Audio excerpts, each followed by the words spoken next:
Ndeko balandi ya Congo Millennium, mais surtout nous aussi baku ya kolanda émission na bino 1000 couleurs de Millennium, mais encore et toujours présenté par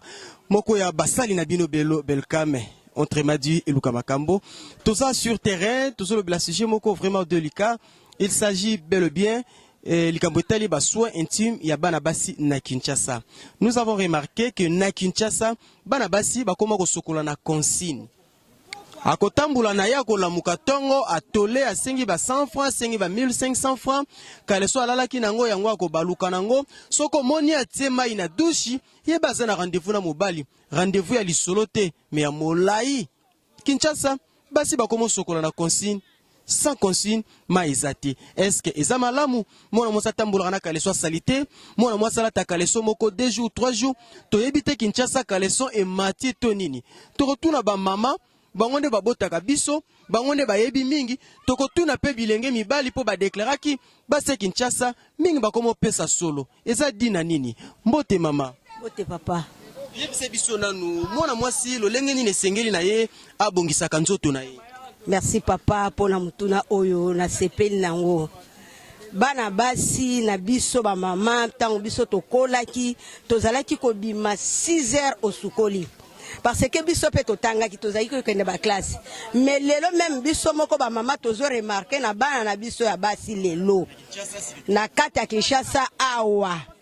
na intérieur babimaka propre po bayebi eloko wana ya 6h ya kobima tongo po kosukola na bango bana na biso ya basi eloko ezoboma bango nini bayebi mingi baleka ba étape oyo biso to leka te mais bango basota baza débordé na ba makambu na bango ko sukola na bango soki o corriger ke na tongo yozo bimo kende classe mwana mwasi alataka caleçon moko te azaka na 4 caleçon ya journée na ye ko banda ye na nini oyo alalaki nango alongoli asukoli na tongo wana soki aza na tour na ye ya tongo akolata caleçon msusu lokola tokoma bana batanga ka gomoko biso zaki na dego batanga ka gomoko tango akozonga 12h atokaki aza mutu akota na douce a changer caleçon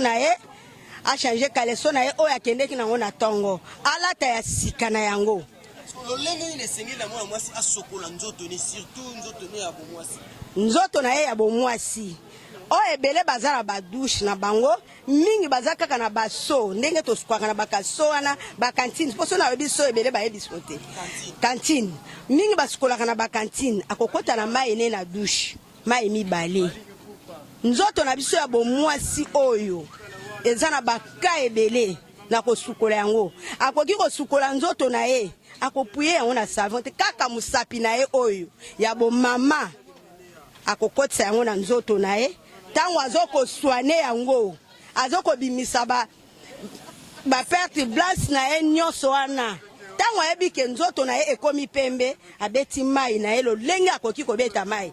ndenge exemple ya mwasi soki aboti ndenge abetaka mai na ye nini esalaka ke mwasi bana basi surtout bafille ya Kinshasa akoleka pembe na mwana mobali komona mibali nyonso batenga misi bilongi bakangi zolo eza kaka po aboya mai to amisokola nde malamu bon eza na ba mususu ba produit oyo ba parfum oyo bazomitiaka ba parfum bele zobebisa banzoto na bango ozomona parfum mususu esengeli na po na ete tango ya zotoka parfum ne bebisi nzoto na ye mususu soin na ye moko ayebi konika sa mapeka na ete ayebi ko tia savon bien te akokota na douche oya ba surtout bato ba douche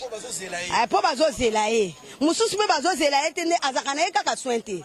azobima akende akutana na elenge oyo azane posa po te bakutana na ba makambu na bango conséquence na yango ya mwasi epesaka microbe ozomona bana basi ebele bazobela ba microbe baokende kuna bakangi ba infection ebele na ba masuba na makila a condition ya propriété na bango ayebi ko soutenir nzoto na ye ya bomwasi te ayebi ko soigner mapeka na ye te mapeka solo ozomona bana ya lelo obino bozolinga papa na ngai basi obino bolinga kana boko kufebele parce que conseil na pesi bango boy bana na ngai ya basi bilenge o bozokola lelo surtout que bana ya 16 ans 14 ans 18 ans 20 ans bozo minyokola soutien na yo oyo lataka soutien balata yango na journée mukolo moko lobi au changer soutien mususu caleçon ezali 3 caleçon na journée oh lala kinango tango uti classe to uti kotambola au changer sukoli mai na yo ato sukoli mobimba te mo sukoli nzoto na yo ya bo mama et si lo soigner mabele na yo au changer soutien. Merci beaucoup maman totali maman l'acception vraiment na molai lo lengi ni sengeli mona mwasi ayeba ko entretenir nzoto na mais tozo continuer ko tambusa micro to ko interview toujours ya basi pe ya bandeko mibali. Qu'est-ce que fait que bana basi misusu surtout les jeunes filles ko pousse na pene na ye babimisaka ba solo moko zo ko koyeba te ya Thompson et Paula ya Mbike bela bien te tonini en tout cas to koyeba po Kinshasa ngo divagation toleka. Mbote papa. Oui, bolingi si to se fonda na musala to lingi to yeba yo atanke mwasi ozape na nolenge. Lolenge ni penze sengeli na mwana mwasi ayeba ko entretenir nzoto to ko soigner surtout ba o babinga ka bien intime ya sengeli za ngeni. Mwasi po ayeba ko entretenir nzoto na ye il faut asukulaka. Ko sukola pe mingi à tout moment, ce que les amuki il faut ko sukola 3 fois par jour, matin, midi, soir pour na ko s'entretenir. Et puis na ba mai nae ko tia ba désinfectant surtout. Bande ko mibali baza ko se plaindre ningi ba lobi basi Kinshasa nde bosoto. Moi c'est Kinshasa akobanda ko tambola journée mobimba kaka na caleçon moko basi Kinshasa ba lobi basokola kaka suka za na rendez-vous. C'est vrai, tout ça les marame pas bana basi ce qui oui pourquoi? Bon, et ça mais pas bana basi mususu ene tizana ba commune mususu eza déjà répété ki ba fi basokola kana pourquoi pas ki ba rendez-vous. Bon. Est-ce qu'il y a des conséquences pour nos filles ou oui, il y a des conséquences, c'est l'infection. Hein? Infection. Tant que tambo déjà dans caleçon, ou la linango, comme il y a 12 heures, et si déjà, bon, est-ce que c'est un terme, mais va perdre blanche, c'est Kitty, et Kitty qui dit moi, infection, et que normalement, peu moi si, ce que les autres tambo là, et que aucune musique, ou passer moi tambo là, il faut qu'on utilise lingette, et puis qu'on utilise on appelle ça comment protège slip et ça net ni to utiliser ni ba water mais yango est un peu léger au tient na sous-vêtement pour qu'on change à tout moment au lieu que c'est que au sukola ka yo zo changer au soko se soulager au subi au longo le bois qui pour remplacer mususu pour éviter l'infection ni ne sala ki mona mwasi akoma ko dégager solo moko surtout ce que za na moment ya bosangisi ndoto na mobali okomona zo dégager solo moko boko kanisa poubelle za peni ya chambre nzoka poubelle za te poubelle zo tambola soka sukola bien te soka sukola bien te normalement moi si sengaka après ba période ne règle faut qu'on utiliser désinfectant ko tchana mai o tchana mai pour que au dégager te et puis ero sukola ko za ming na habitude ya ko tchana mai ko sukola neti ba na ko tanga combo neti ba santol tchana mai o utiliser yango pe elongola ba odeur wana mingi conseil yo pesa cycle na bilenge basi yo batambola na caleçon moko asukola kaka suka za na cop ce qui cop ezate mai pe ko mona yete eza mabe makasi po mobali pa mono salité ata oloba te boye mais mibali bazala so baki entre bango na bango mibali pembeni moni oleka moi swana bola ndana denda na te azani salité a dégager akutu ça la propreté moi si faut pas que tambo journée ba caleçon moko soko moni surtout ba bakenda misala pour la caleçon na dégager te ko utiliser protège slip wana kozana nango à tout moment moi si faza en lingette à tout moment si faza en papier mouchoir c'est soulager aux en lingette au pangoussi pour éviter un peu ba odeur. Matondo mingi mama to ki point de vue mama lobi mwasinde ezali moto ya boso tote moto ya bope to tango nyonso sengeli na yo koyeba ko changer ka sous-vêtement na yo et surtout ko tambola kana ba lingette pour na komi soigniaka de peur que au dégager solo to ko kimaka surtout na Kinshasa malembe toza kokoba. Mbote papa. Mbote. Oui, toujours le likambo ba soin intime ya bana basi, c'est sur le lengi nini mwana mwasi sengeli ayeba ko entretenir nzoto na ye. Bon, eza pasi pona Kinshasa wa. To mona mwasi ala mukabanda tongo. Ti pourquoi azo sola te ba 17 ndia ko sokola akesa rendez-vous na ye. Oh, bana basi na se ba dégrada ba liquide mobo. Alors, liquide on va la perte blanche na banko va na banda tongo ti peut causer maladie. Mais il y a des supporters avant nango banda ton tia osoko pourquoi kata to lobela bango ba changer c'est difficile mais pour na bana ba sabisa Kinshasa. Est-ce que ba conséquences pesa ka que moi na mosi komona etongo tipo ko sécurité surtout ba fia Kinshasa ba conséquences que c'est goza nini? Bon conséquence ba microbe na bango microbe ezali ba perte blanche ezali ba dégagement nzoto ezo dégradé tant yozo misango te olali nango banda tonti banda bututi tongo yo zo bimisa na nzoto te ba na ti journée omako tambola mulungiana ezo pesa pe microbe ebele. Est-ce que c'est normal moi mwasi asala na sous-vêtement moko journée mobimba? Et c'est normal te mais tozo mona ngo wa zo normal ça tam sous 2-3 jours azo s'occuper nango te. Est-ce que ça peut ba kaleso na Kinshasa mata to ko bilenge ngo basi ya Kinshasa kaka ko soto luta bango nzoto? Ah eza kaleso ba te ko 500 francs to mona 500 francs 1000 francs wa eza ndenge na bango soki rythme soki ndenge na bango na ebite ndenge to koloba. Conseil ni no pesa na bilenge basi o balingi mai te balingi ko tambola na kaleso moko mukolo mobimba. Bon vraiment na se bande ko ngana loba pe na continuer toujours ko loba ba yoka bien faut ko solali o lamuki na tongo sokoli ma na nzoto o longo sous-vêtement là nango tche mususu tant sous par jour ko ça 2 sous-vêtements c'est mieux pour les jeunes yo moko nzoto mais ka bando loba conseil na zo pe ba vraiment la ndaba ta journée mo ba ça ta sous-vêtements mi balé et ça bien pour na bango et surtout pour nzoto na bango moko. En tout cas ozana matoya koyoka ayoka bosotonde bilenge mibali pe ba papa basako telemela tokomo kene male malembe na suka ya émission na biso to bakisa moto moko poto boucler élément na biso toleka. Oui. Na ba chelo ko moko. Tozoma ye mona mwasi ope avant toute la journée wana nazo azela aya 18h pananga mobali. Tonga na vana na sepe kuna sokoli pe biete ozo senti pe des autres mi bazo balate pona wana. Be ko entretenir.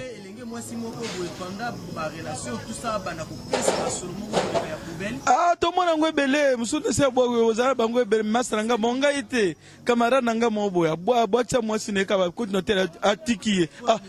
ami sonant ko va dégrader moi ite. Moi si va continuer la chambre solo. Solo mobile pe abi moi si pe. Te poubelle te ye moi zo kaso de nos bon de pas moi sinaye. Babimi. Et moi si pe zo c'est moi zo manser ndega de bi o sokora pété. Conséquence bien qu'on va dans ton type pourquoi tant on se connaît pourquoi mais nous continuons toujours au bima mon bala bimi ah bah on a consigne ah que rendez-vous mon bois sokoli mais ala mukana to mon aye kana position na ndeli lamba lala na nzoto azuri puta cheli kolo na mayo de bain azuri puta cheli kolo ah sokwa pourquoi azo que rendez-vous na couloir ah bah moi na couloir voilà. Merci beaucoup. Mbote ndeko mbote papa likambongo zo susakiso mutu bali bana base Kinshasa mvindo makasi solo mapeka solo kuyunga na kajunyo bana kaleso moko selo yolo lenge nini mwana mwase singeli aswanya kanzoto na ye. Bon merci na motuna mais na omoni lelo yo eza plus négligence eza négligence ndezo régner penza donc bana basi bakomi trop négligente donc na rolo bandeti na tongo ndetinga na yebi tant nazalaka na pa parent na ngai na ndo mona mama wa botinga ndenga ndeko éduquer bandeko na pe basi donc na tongo au mona que non moi si soka la mogi na tongo avant abima même na lupango voire même avant pesa mbote pas mutu il faut ni kaminu na pas sukola nzoto na ye avant simba basani et autres alors moi négligence wana mingi pe soki euti côté ya ba parenté. Ils ont payé moi ça dépend encore de la famille quoi bah parents ndenge bazo kambela basi même pas ça et puis actuellement vindenge zo kende bana basi lelo mingi ba komi ba négligente trop ba lingi vous maté ko milandela trop bon parce que bon je sais pas donc négligence wana on a relevé ça vraiment négligence dans sens wana ils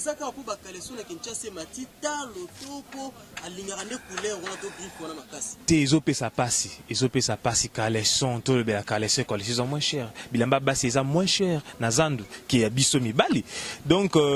surtout net na niveau wana ko commander na niveau wana yango toujours nazo beta c'était ça négligence parce que moi ça cause à la caleçon moroté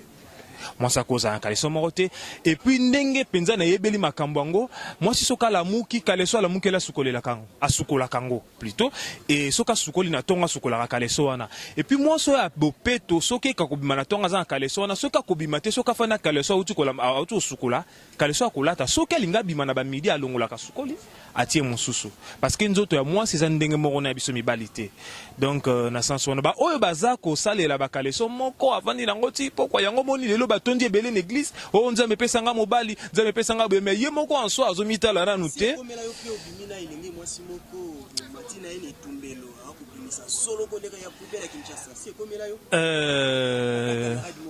na koki okende mosika te parce que naza mosala nzambe mais nayokaka baninga mosusu pe oyo ovandi na bango baninga nanga mosusu oyo pe babala misusu aza na mwasi na ndako azoyebisa yo ke non mon frère penza mosala nzambe meka mpe opesanga conseil mwasi na ngai oyo molongane nauti kobala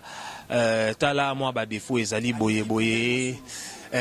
ba négligence eza makasi tina niveau wana surtout mingi ba oyo bamoni ke ya bali aza bopeto na ndako na bango po balinga ye mais soki balingi ye ale atiki akomi bongo parce que amoni ke non si na bali déjà or que mingi bazo perdre ma balle et puis makambi belé surtout na niveau wana te papa na ngai na minu na konika minu monoko solo donc au moment ozo solo na ya pesi yo bonjour oui pourquoi un télémaki na donc ozo sentir que non ça ne va pas à se dégager ouais ça ne va pas dans na niveau wana na kopesa conseil avant na banda kopesa pa na basi na banda kopesa nanu na ba parents parce que moni ba parents mingi lelo ba komi penza ba négligente négligent lele komi ke romona ake ba komi mingi ko lukambongo te na zo lukambongo po ba na bokola bana na bokola ndaku na za na tawana te ya na bangwa zala ko sala donc pas nde yango na ko bisa ba parents penza bazotala biso eke ba zala bazwa responsabilité na bango surtout pour na basi pa na basi balandela mwana na ngai banda bo mwana nazo faire éduquer déjà azala habitué à la tarakaleso combien de fois azala kandenge nini akosa ndenge minu na ebani kanga ndenge nini na tongo et puis ba makambo moko bongo na bongo à part wana bino basi oyo bokoli bomoni ki boza salité et ki bozolandela propriété na bino bienté raison pour laquelle omoni lelo oyo ozwi mobali oyo okomo kendo kanga bandoki na famille OK ça yo moko nde mutoza vindele ki mingi donc bo meka komilandela botala moi ça sukola kana tongo avant opesa batumbote kola na tongo nika minu na yo zala propre okobima lata kitoko elobi te ko somba parfum otia po batu bango na ozolumba solo kitoko OK na kati oza solo ya mabe eza kitoko te mwanda mona nginde en tout cas bande ko tokomi pratiquement na fin ya émission na biso tolobila kibongo mai matali bopeto ya mwana mwasi balobi mwasi nzoto te mwasi bopeto mwasi bizaleli mwasi nde moto e kosala mpo Kongo pe kende liboso bopeto ya mwasi tolobila kimingi phénomène zo kana Kinshasa bana basi ya Kinshasa soki si akangami na ina kaleson moko King Kester akangama kutu na mazantomo mesuka nango a changaka pe griffe ayaka na Levis parce Kinshasa ba signer contrat sur ça lati kaleson wana avant longolango fu bate ya église c'est regrettable mungumuna mona mwasi l'équipe peni na yo sola munoko akopesa ka basolo moko koleka solo ko uta na fulu nzoka nde cause ya basolo wana ezali kozanga koyeba koswanye nzoto na yo ozo soigner nzoto malamu te okolamuka na tongo sokoli te kopesa batu mbote kobeta masolo okobaluka ka mokolo mobimba na sous-vêtement moko ozo minyokola okonyokola batu pembeni tempo à force ya ko emmagasiner saleté na nzoto et créer ba infection et actuellement nous parlons des infections opportunistes c'est-à-dire des infections qui favorisent le VIH sida rien que des infections et koki komema ko frapper yo koleka moto aza même na mbokonu ya VIH sida mbala si masuki nza masungi to kokene mosika to ba likambo ya ba infection sexuellement transmissible pona lelo to lobla ki bopeto ya bana basi pona ko tsuka bango te mais pona ko sunga nde bienge basi bango nde ba mama ya lobi ba yekola lelo po lobi pe ba yekusa bano bango bakobota malamu soki bosepela kine émission oyo bongolongoni ya makasi na ba inyoso basunga kabiso na mpine tout comme na musika wa pitomoni lengs longelo de bundes et pourquoi ne pas dédicacer celui qu'on appelle les Védézingo désirés qui a ngebeni. C'était votre émission 1000 couleurs de Millennium qui était présentée par les vôtres Bello Belkam et Luka Makambo. Tout le monde a nimbalasima. Bye.